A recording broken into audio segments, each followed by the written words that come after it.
இங்கே உட்கார்ந்து இருக்கிறது ரத்தினங்கள், மாணிக்கங்கள், முத்துக்கள், பவளங்கள், கோமை ரகங்கள் அப்படிதான் இருக்கணும்.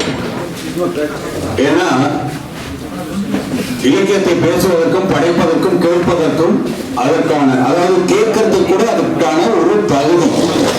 அப்படிப்பட்ட நல்ல உள்ளங்களுக்கு முதலில் வணக்கங்கள்.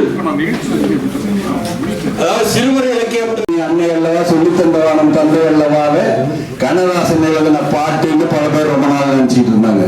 கங்கை அமரன் ஒரு நாள் என்கிட்ட சொன்னாரு, சார் நீங்க எழுதுங்க அந்த அள்ளித்தந்த பூமி நல்லா இருக்குன்னு என்கிட்ட சொல்றாங்க, பக்கத்துல இருந்த எனக்கு தானே தெரியும், அது நான் எழுதல நீங்க தான் எழுதுனீங்கன்னு.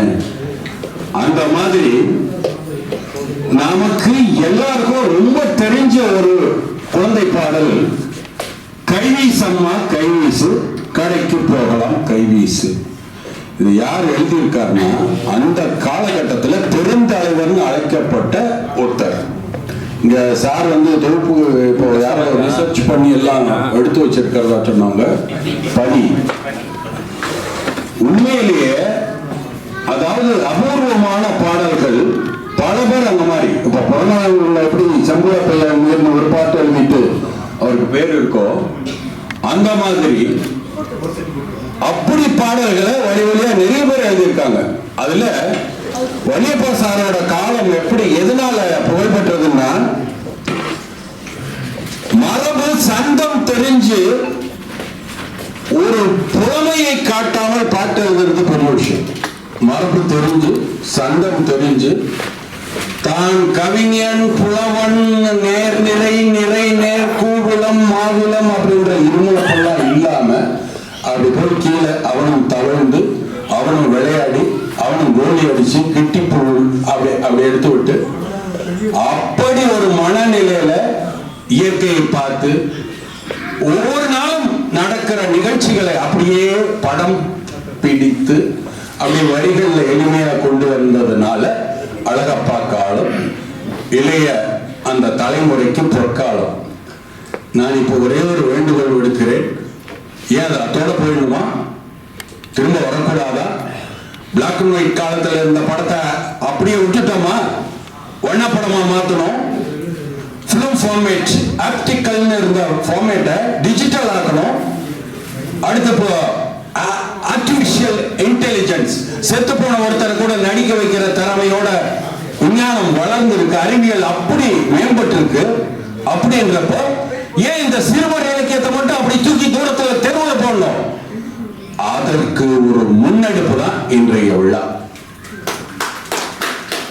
நான் இப்ப தாழ்மையோட கேட்டுக்கிறேன், முருகேஷ் இருக்காரு, ராசியாளர் பண்ண இருக்கிறாரு, இன்னும் இங்க பல பேர் இந்த எழுத்தாளர்கள், தயவு செய்து நீங்க ஒரு சங்கம் ஆரம்பிங்க.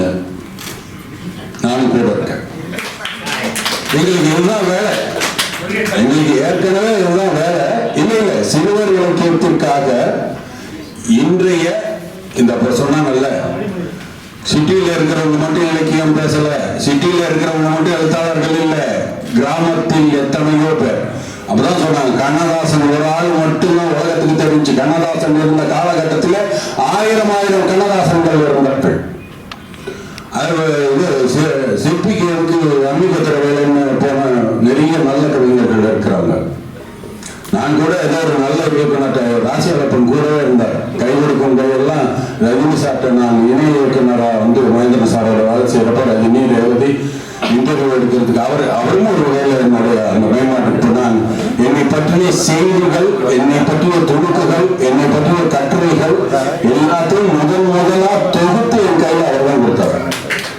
எங்கெங்கேயோ இருந்ததை எடுத்து, சார் இதெல்லாம் தொகுத்து வைக்கணும் சார், அது கல்லூரி நாட்கள்ல இருந்து கல்லூரி எல்லாமே, அதாவது சிறப்பா ஒரு பணி செஞ்சதுனால அவர் என்னிடமும் இருந்தார், வைரமுத்து அவர்களிடம் இருந்தார்.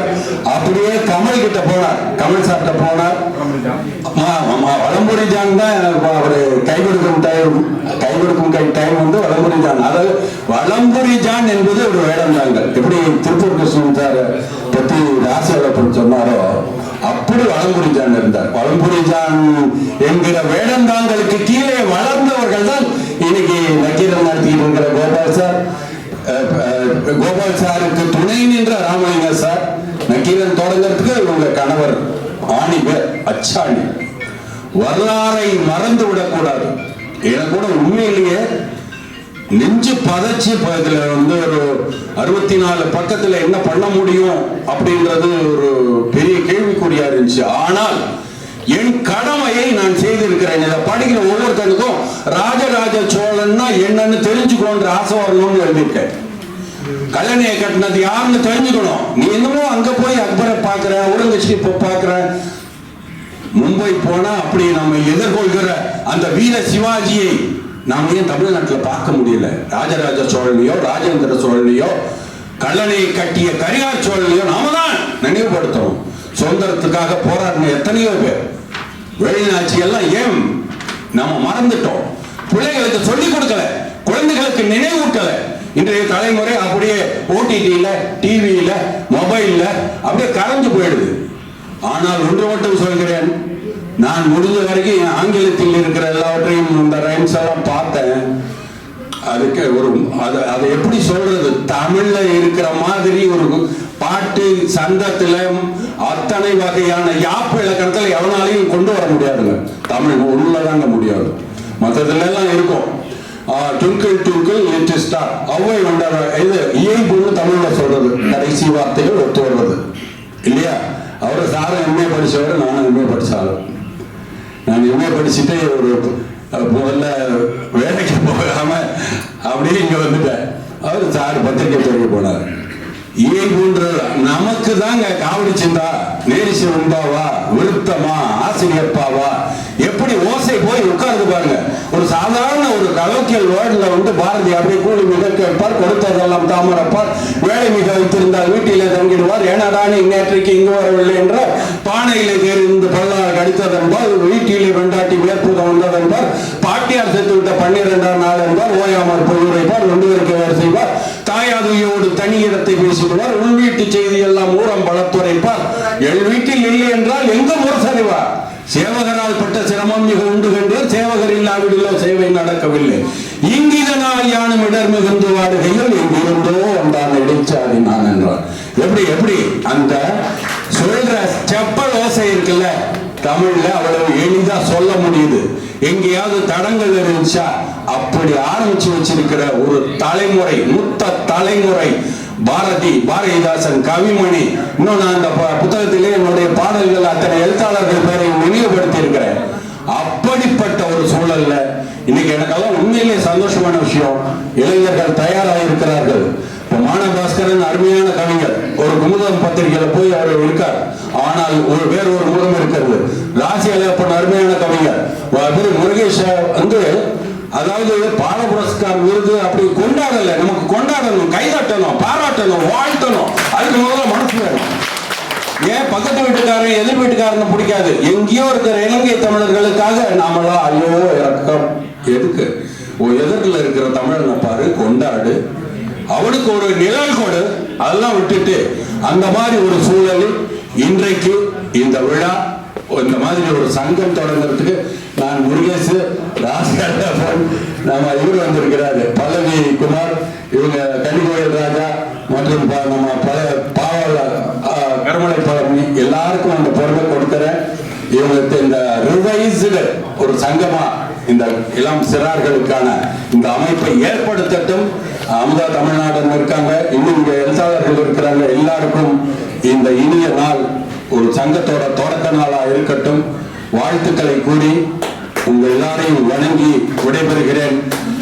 எனக்கு இந்த நிவேதிதா பதிப்பகத்துல இந்த மாதிரி குழந்தை இலக்கியத்தை எழுதலாம் என்பதற்கான ஒரு பிள்ளையார் சொல்லியை ஏற்படுத்தி கொடுத்த ராமலிங்கம் சாரோட துணைவியாருக்கு சிறந்தாழ்ந்த நன்றிகள், வணக்கங்கள், வாழ்த்துக்கள்.